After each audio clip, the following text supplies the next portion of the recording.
would you die to save a life, like a human life, but you have no idea who it is? It could be like a serial killer or like some 5-year-old. You just have no idea who it is, but would you die for them to stay alive? But you don't get to find out. That's such a hard question, man. And you'll never know who it is. Never know. Jesus Christ. I don't think I would. I would. Could you imagine? Like, I don't care if it's a serial killer, cool. But then that means you're also taking the chance that some random, like, 3-year-old just died, or, like, there was, like, a miscarriage or something. Like... Oh my god. You meant, like, they died and you're giving them your life. Like, they get to live again because of... Yeah. Oh my... No, I do it. I do it. Because there's a high chance it's someone who deserves it. I want to talk to you. I know, the Odd Ones Out has talked about this, where it's like, he talks about, like, crazy people and conspiracies and stuff in a video. So, the idea of the moon landing being fake is so intriguing to me, because some of the stuff they say kind of makes sense. Do you want me to elaborate? So, yes. There was this thing that someone told me. I'm not gonna say who it was, because it's kind of embarrassing to believe in stuff like that. But they told me about this thing called I think it's the Van Allen belt. And this is the thing that makes sense to me. The Van Allen belt is supposedly this atomic acidic layer around the Earth. It's not like an atmosphere or something. It's like way further out away from Earth, but it's like a layer that humans can't go through. They'll die. So they're saying that because of that layer, there shouldn't have been able to people shouldn't have been able to land on the moon. And also there's stuff about, like, shadows and the footprints not being the same as the shoes they wore there, and, like, how when they take photos you're not supposed to see the stars. But that stuff was all debunked. That stuff was all easily debunked. But the main one that stuck with me was the Van Allen's belt. And there's one other thing. What was it? Oh, yeah. This one tripped me up. So, when they landed on the moon, I'm pretty sure, I'm not 100% sure, when they landed on the moon, they called the president at the time. Like, they called him. Or they somehow were able to call him. And if you watch the call, like, there's a broadcast from The Office when they were on the call, you can see on his wall there's pictures of Earth from the moon, and, like, pictures on the moon. Oh, well, that's easily debunked. Before we went to the moon, well, you'd also think, because there's rovers on the moon before there was people. And also, pictures of Earth from outer space, there was obviously people sent to outer space to orbit the Earth before there was people on the moon. Well, it just looked like handheld photos taken, like, someone, like, just aimed in at the moon, like, they're just standing, kind of aiming at the floor, took a photo, and then he printed it and put it on his wall. It was just porn. Yeah. But another way to debunk this is, why would the government spend that much money to fake something? What's the point? I could actually answer this. So, again, same person that told me about the Van Allen belt. They told me this. So, their main reason why they would fake this is because... What on earth was that? Sorry. Russia was beating them at, like, everything. Oh. So, and the only thing they hadn't beat them at was going to the moon, because no one had. So, they wanted to get to the moon first. So, that's a good reason why they would fake it. Know what I mean? Yeah. David Dobrik, I feel like He's a nice dude. He's a nice dude. But I feel like they were kind of making a big deal of it. But he still is. He's pretty scummy. So he has a friend named Nick. Antonian, I think his name is, or something. Anton, I don't know. But he's overweight. And in the vlogs, his name isn't even Nick. It's Jonah, as in Jonah Hill. Like the guy from Superbad and all the amazing movies. And Jonah Hill was also overweight, and they thought they looked similar because, haha, funny fat character. And, I mean, it's fine if you make fat jokes if you're fat, because it's just friendly fire. It's just a harmful it's a little joke. Because, it's self-deprecating. Because you're making a joke against something that you're included in. But David Dobrik, a skinny white male, makes fun of, actually, I don't know what race or ethnicity Nick is, but he makes fun of him in, like, every vlog. I admit, it's funny sometimes, but, like, every vlog, I don't think you should do that. A long time ago, like, in his older videos, he had someone named Gabby Hanna on his videos, and what he used to do is he used to make jokes saying that she was ugly and that she was fat and stuff, and it was like pretty common in his videos, and that's really scummy. It's very bad. It's very misogynistic. And he had another friend in his older videos and some of his like not so old videos named Seth, and they used to make black jokes all the time because he was black, and they just used him for comedy. They said, here, we'll give you a couple more followers and subscribers if you let us make very blatantly racist jokes about you in my videos so I can make money. And he did the same thing to all of them. He's like, Nick, I'll give you a new car if you let me make fun of you and call you a fat pig in every video. Gabby, I'll kind of boost you a little bit, even though you're kind of popular already, if I can call you a fat, ugly in every video. So, yeah, he did this with everyone, but the real kicker, Jeff Wittick, one of his really good friends, this one just doesn't make sense to me. He went, hey, I'll give you a little bit of money and a little bit of followers and some wall art, I guess, if you let me redo your apartment, shoot you with a paintball gun endlessly, all the time. He still does it. And let me give you brain damage and nearly kill you using a crane. Nice. You heard me right. Hold on. Let me try and find this. Jeff Wittick. Welcome to capitalism. Is this video just gonna... Is this video just us? Yeah, sorry, excavator. So what Jeff did is he got on like this swing or this rope that was attached to an excavator. And I've heard of this. He swung the excavator around, and he swung too far, but the excavator didn't, and he swung into the arm of the excavator, and it gave him brain damage. Hold on. I have a photo of Jeff.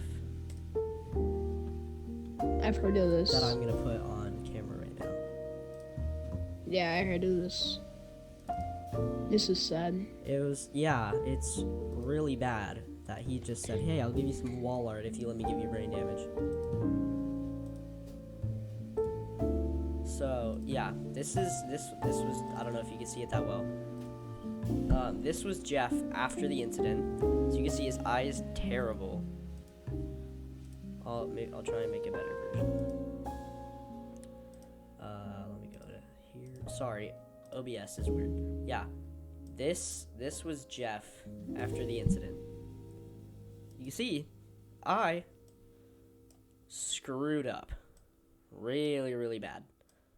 Because, his head hit the arm of an excavator. Well, yeah, that's not good. Yeah. Obviously. Gave him a little bit of a boo-boo. And I don't even think he apologized for it, really. I'll probably check this later. I'm probably wrong, but I don't think he really gave a sincere apology. Spider? Holy shit. 1 second.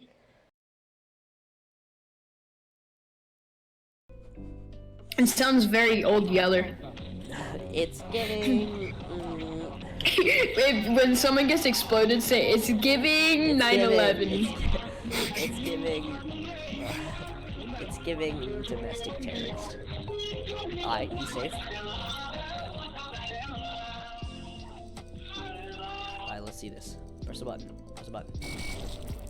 Okay. It's giving.